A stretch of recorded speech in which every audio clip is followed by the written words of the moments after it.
ازاي نعرف احنا مستلفين كام رصيد صافي على خطنا بتاع فودافون بتاعنا بكل سهوله بكل بساطه بدون اي ادنى مشكله تماما؟ تابعوا معايا الشرح. كل اللي علينا هنمسك موبايلنا مع بعض وبعد كده هنروح مع بعض على الهاتف. شريط التنقل، الرجوع، شاشة الهاتف، هنخش عليه بالشكل ده الهاتف، مربع تعديل. وبعد ما احنا دخلنا على الهاتف زي ما انتم شايفين قدام حضراتكم كده هنطلب الكود ده مع بعض علشان خاطر نقدر من خلاله نعرف احنا مستلفين كام رصيد صافي على خطنا بتاع فودافون بتاعنا. الكود هو نجمة علامة النجمة، العلامة النجمية 3 1 3 نجمة علامة النجمة، العلامة النجمية 5 7 5 شباك علامة هاش، علامة المربع.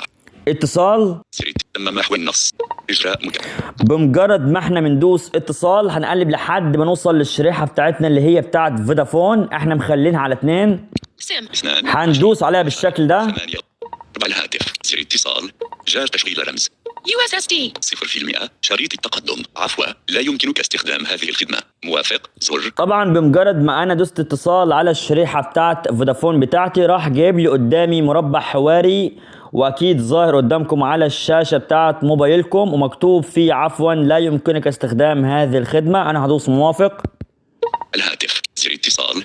بصوا يا جماعة الخدمة دي بتشتغل مع بعض الناس وبعض الناس لا. انا الخدمة مشغلاش معايا. بالنسبة للناس اللي هتشتغل معايا الخدمة بمجرد ما بيدوسوا اتصال على الشريحة بتاعت فودافون بتاعتهم بيجيب لهم قدامهم مربع حواري وبيكون مكتوب فيه طلبكم قيد التنفيذ او جاري تنفيذ طلبكم. بمجرد ما بيدوسوا موافق بتجيلهم رسالة بالتفاصيل وبيكون مكتوب فيها الاستلاف اللي هو مستلفوه من فودافون، يعني بيكون مكتوب فيها هو مستلفه كام رصيد صافي من فودافون بالتفصيل الممل. هنا نكون وصلنا الى نهاية هذا الفيديو بتاعنا. اتمنى الفيديو يكون مفيد لحضراتكم، ولو فيكم اي حد عنده اي سؤال او اي استفسار او اي مشكلة مواجهاكم من الفيديو بتاعنا او من فيديوهاتنا عامة او من عالم التكنولوجيا عامة تقدروا حضراتكم تكتبوا لي سؤالكم او استفساركم او مشكلتكم اللي مواجهاكم من الفيديو بتاعنا او من فيديوهاتنا عامة او من عالم التكنولوجيا عامة في التعليقات، وانا ان شاء الله باذن الله بمشيئة الله تعالى هشوف كل تعليقاتكم وهرد لكم عليها باذن الله. وفي اخر فيديو احب اقول لكم صلوا على النبي. شريط التنقل، الرجوع زر.